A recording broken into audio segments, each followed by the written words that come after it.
Trump's now headed to the annual meeting of global leaders after an electrical issue forced Air Force One to turn back to a base near Washington.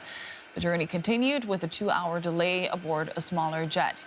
Now, one of Trump's political rivals is already in Davos. California's Democratic Governor Gavin Newsom, a likely presidential candidate in 2028. He accused world leaders and the European Union of being soft on the U.S. president. I can't take this complicity. People rolling over. I should have brought a bunch of knee pads for all the world leaders. I mean, handing out crowns and this is pathetic. Nobel Prizes that are being given away. I mean, it's just pathetic. And I hope people understand how pathetic they look on the world stage.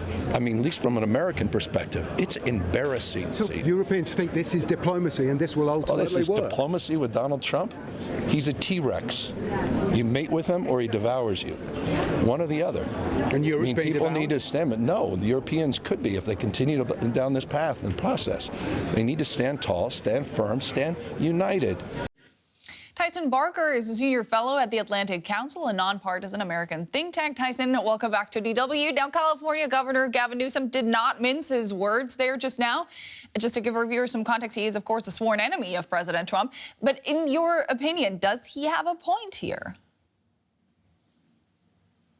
I think he does in some ways. I mean, the fact that we're in many ways living in the Trump era, this kind of erratic, emotionally driven demolition diplomacy has been a hallmark of the past 9 years.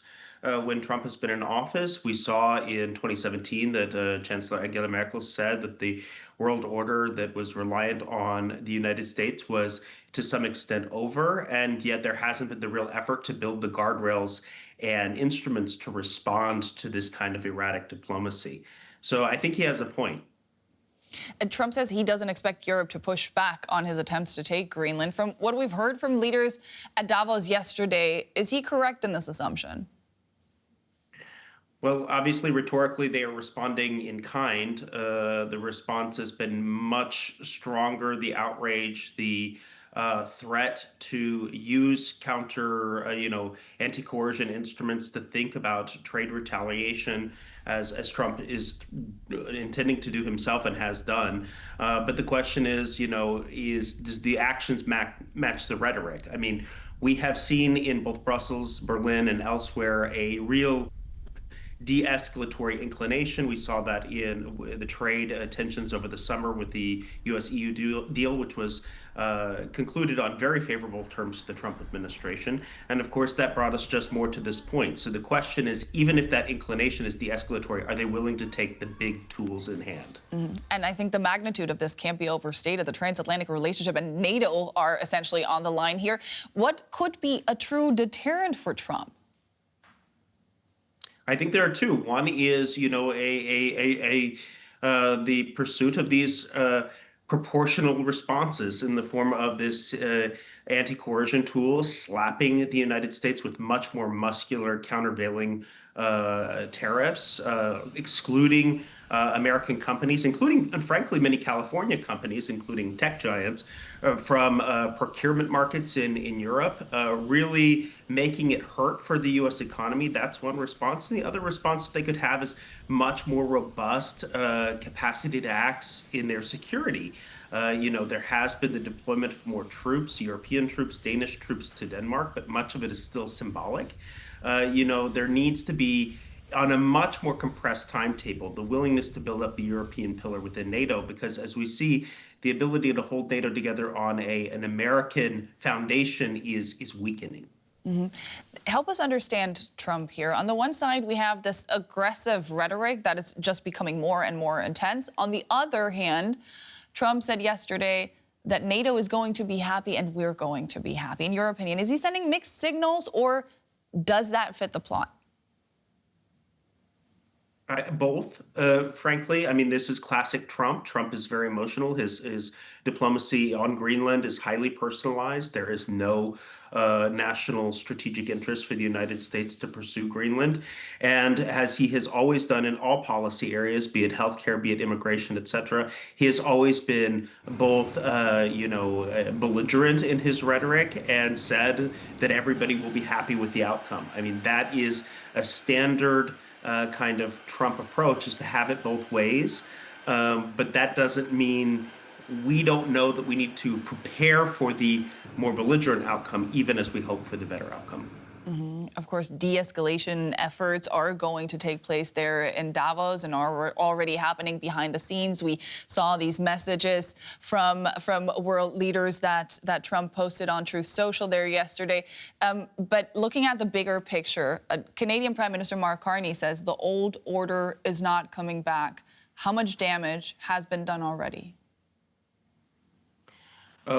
Massive amounts of damage. I mean, what Trump has done is primed the American people and global leaders for any kind of erratic behavior, be it a shift on a Ukrainian policy, obviously a potential invasion of Greenland. The action that has been taken in Venezuela demonstrates that there is a willingness to take this kind of unilateral action. The last year of experience in wild oscillations on tariff policy, it's here. As Mark Carney said, the rupture has already taken place. The question is, we have seen this coming. As mentioned, Merkel said that in 2017. Now is the time on a compressed timetable to build the guardrails to deal with it. We'll have to leave it there. Tyson Barker from the Atlantic Council. Always great to get the chance to speak to you. Thank you. Let's keep talking about the World Economic Forum in Davos with our correspondent, Daniel Winter, who is there for us. Daniel, that is one voice from Davos. How much does it resonate with the world and business leaders gathered there?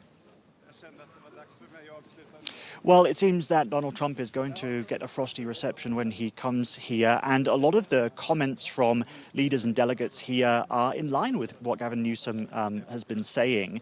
I sat in on the Canadian Prime Minister's speech yesterday, and he received several rounds of applause from the audience there, and even a standing ovation at the end in reflection of his comments on Greenland's sovereignty, which is kind of unusual for the normally quite staid audience here. But also, he was saying kind of what Newsom was saying, that people need to unite in solidarity if they want to push back against Trump. And it's the same message from Ursula von der Leyen in her speech earlier this week. That's the European Commission President, and the French President Emmanuel Macron. But it's a slightly different message from industry leaders who I've spoken to, who say they are ready to offer European companies digital sovereignty if they want to keep their data inside of Europe, but that they're not ready to disconnect from all of the global supply chains and hardware that they need, which comes from other countries. So that is going to be a more difficult challenge. There will be no full European sovereignty. And finally, I spoke to the president of the European Investment Bank this morning, who says that if there is any kind of tariff shock, then her bank stands ready to provide any sort of support to European companies. The U.S. president is going to touch down in Davos in a couple of hours. Can we expect a showdown between Trump, the EU, and NATO? Well, I'm sure no one can actually bet on what Donald Trump is exactly going to say. He can be quite unpredictable in his speeches. Though there was some indication from a White House briefing that he gave yesterday in a document that he handed out, which listed the achievements from the last year of his time in office. And in that document, he said how he has ended the Israel-Hamas war, brokered peace between India and Pakistan, between Armenia and Azerbaijan, and many others that he's brokered peace between on that list of his self-stated achievements. What delegates will want here is clarity over his Greenland comments. Whether they get that is, of course, another matter. There is a lot else going on in the world right now. How much of a distraction is the Greenland issue to what was initially put on the agenda for Davos? Well, to be honest, the leaders of the World Economic Forum will probably be thankful that they are the center of geopolitical tension at the moment, of where all of the dialogue of all of this is happening around, because they were worried that they might fade into irrelevance after their chairman last year departed. And of course, some of the big conversations around the likes of Iran and Ukraine have had to play second fiddle to all of the comments around Trump and his appearance still to come here. And in the next few hours, we'll see whether Donald Trump doubles down on his threats or whether leaders can extract concessions in bilaterals, which will happen away from the public stage. Daniel Winter at the World Economic Forum in Davos. Thanks so much.